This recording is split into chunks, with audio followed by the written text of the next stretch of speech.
According to John chapter 4, the Bible says God is a spirit, and those who worship him should worship him in spirit. So you're dealing with a spirit being. How do you talk with a spirit? How do you fellowship with a spirit being?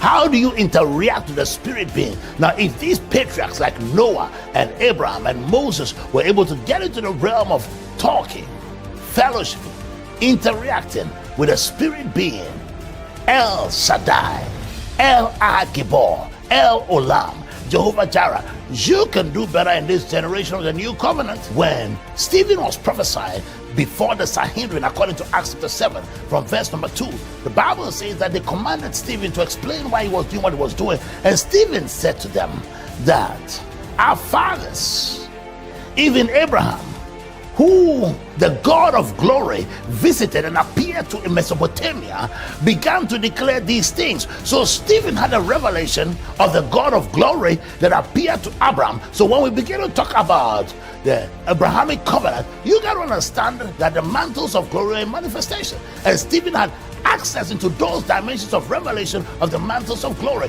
Stephen didn't just say God appeared unto Abraham. So in Genesis chapter 12, when the Bible says that God had said unto Abraham, get out of your country, get out of your kindred, out of your father's house into a land that I will show you, it was not just God, it was the God of glory. What is man, according to the psalmist, Psalm 8 verse 4 and 5? What is man that thou art mindful of him, and the son of man that thou visitest him? You have crowned him with glory and honor. The glory of God is the Shekinah, manifested presence of God. And when that glory comes upon the scene, everything has to be subjected and subdued by the glory. And so when the glory came on the scene, the glory arrested Abraham, captivated Abraham, brought him into a realm of exaltation. And let's get a few things clear. Abraham means exalted father. But at a point in time, in the midst of the ratification of covenant, his name was changed. And I came to prophesy and declare that you've come into seasons of the change of name. And I'm going to talk to you about it in a minute.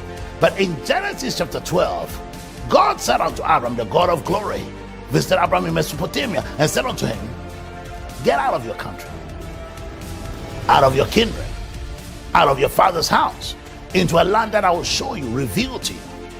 Then God began to release the manifestation of sevenfold blessings, which are part of the covenant of blessings, the covenant of greatness, the covenant of fire, the covenant of supernatural prosperity, supernatural protection, the covenant of supernatural generational blessings.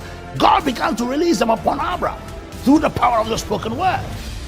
God said, get out of your country, out of your kindred, out of your father's house to a land that I will show you, a land of apocalypso, a land of revelation, and I will make of thee a great nation. That is the first covenant, the covenant of greatness. And I don't have time to get into the covenant of greatness. I'll come back to you and talk about it another time. And I will make of thee a great, it was a strong promise, and I will make of thee a great nation. And I will bless thee, the covenant of blessing. And I'll make thy name great, the covenant of influence.